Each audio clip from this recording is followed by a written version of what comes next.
नमस्कार, आप सभी का अगेंस्ट करप्शन 99 में बहुत बहुत स्वागत है।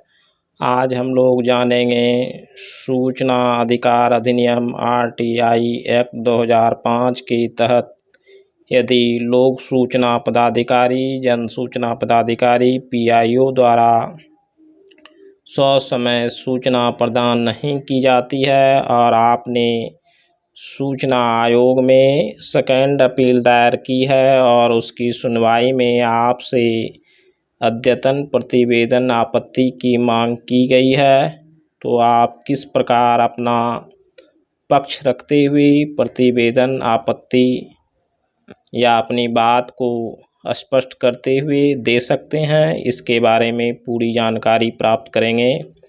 चलिए, जो इस चैनल को अब तक सब्सक्राइब नहीं किए हैं वो अवश्य सब्सक्राइब कर लें तथा बेल आइकन को दबाकर ऑल पर भी क्लिक अवश्य कर लें, जिससे इस तरह के उपयोगी वीडियो का नोटिफिकेशन सबसे पहले आपके पास पहुंचे और आप भी भारत में हो रहे भ्रष्टाचार के खिलाफ आरटीआई लगाकर आसानी से भ्रष्टाचार का उजागर कर सकते हैं तथा दोषी पीआईओ पर आरटीआई एक्ट के तहत कार्रवाई करवाते हुए अपनी क्षतिपूर्ति की भी मांग कर सकते हैं तथा इसे इतना शेयर करें कि हर भारतीय को इसकी जानकारी आसानी से हो सके तथा एक लाइक अवश्य कर देंगे।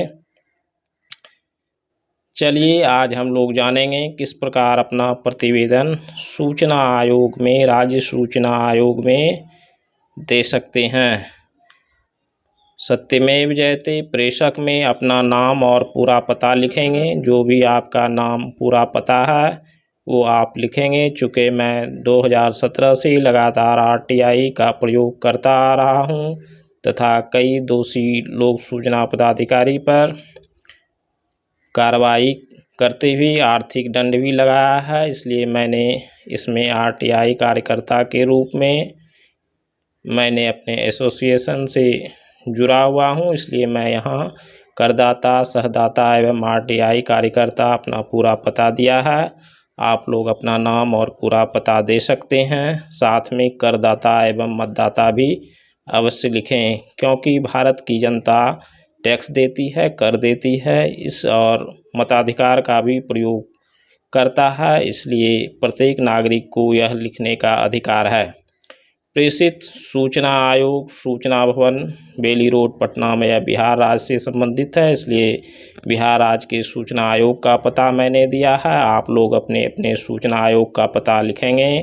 प्रसंग में जो भी पत्रांक दिनांक से आपको सूचना दी गई होगी सूचना आयोग में सुनवाई हेतु, आप लोगों को मैं दिखा रहा हूँ। इस प्रकार का सूचना आयोग से एक नोटिस आता है। इसी पत्रांक दिनांक का मैंने वर्णन किया है। यह नीचे पत्रांक दिनांक है। आपको भी इसी तरह अगर सूचना आयोग से कोई नोटिस निर्गत की गई हो तो उस पत्रांक दिनांक का वर्णन करेंगे। उसके बाद आप विषय में लिखेंगे उसी वाद संख्या, जो भी आपका वाद संख्या हो उसका वर्णन करेंगे। यहाँ वाद संख्या इतना के दिनांक इतना की सुनवाई में प्रतिवेदन या आपत्ति देने के संबंध में जो भी आपका वाद संख्या हो यहाँ अवश्य लिखेंगे। जिस दिन सुनवाई हो वह दिनांक भी दे सकते हैं।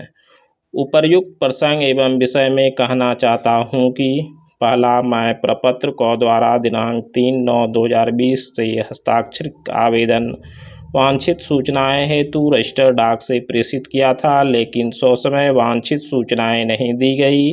मैंने दाखिल खारिज केस नंबर इतना दिनांक इतना को दिए आवेदन एवं अन्य वाद संख्या पर की गई कार्रवाई से संबंधित 4 बिंदुओं पर सूचनाएं की मांग की थी।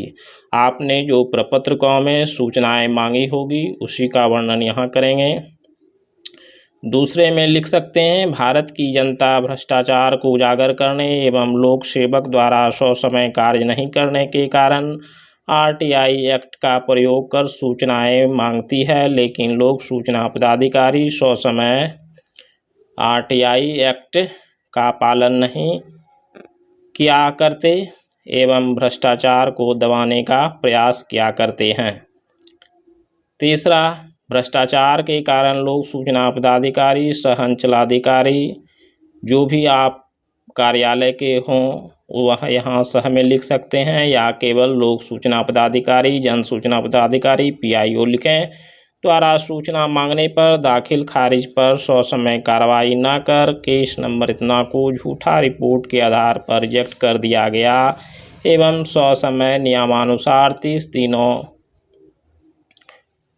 दिनों में कोई वांछित सूचनाएं नहीं दी, इस कारण RTI एक्ट का उल्लंघन किया गया। प्रथम अपील के आदेश पर भी सूचनाएं नहीं दी। जो भी स्थिति हो आप लोग इस प्रकार पॉइंट बनाकर 2, 3, 4, 5, 6 जो भी बना सकते हैं वो पॉइंट बनाएंगे, अंत में अवश्य लिखेंगे। अतः दोषी लोक सूचना अधिकारी पर RTI एक्ट 2005 की सुसंगत धाराओं में कार्रवाई करते हुए मुझे हुए आर्थिक मानसिक क्षति के लिए धारा 19(8)B के तहत मुआवजा भी दिलाया जाए। हस्ताक्षर करेंगे, अपना पूरा पता, ईमेल या मोबाइल नंबर जो भी हो दे सकते हैं तथा अनुलग्नक में जो भी आयोग का आदेश हो, प्रथम अपीलीय आदेश हो या प्रपत्र को हो, जो भी आप कागजात लगाना चाहते हैं अनुलग्नक में संलग्न कर देंगे तथा कुल पेजों की संख्या अवश्य लिखेंगे, जिससे प्रमाणित हो सके कि इस प्रतिवेदन आवेदन के साथ आपने इतने पेज लगाए हैं। इस प्रकार हम लोग सूचना आयोग में सूचना आयुक्त के समक्ष अपना आपत्ति प्रतिवेदन देकर लोक सूचना पदाधिकारी के खिलाफ कार्रवाई करवा सकते हैं। आशा है आप लोग आसानी से समझ गए होंगे किस प्रकार अपना आपत्ति प्रतिवेदन दे सकते हैं।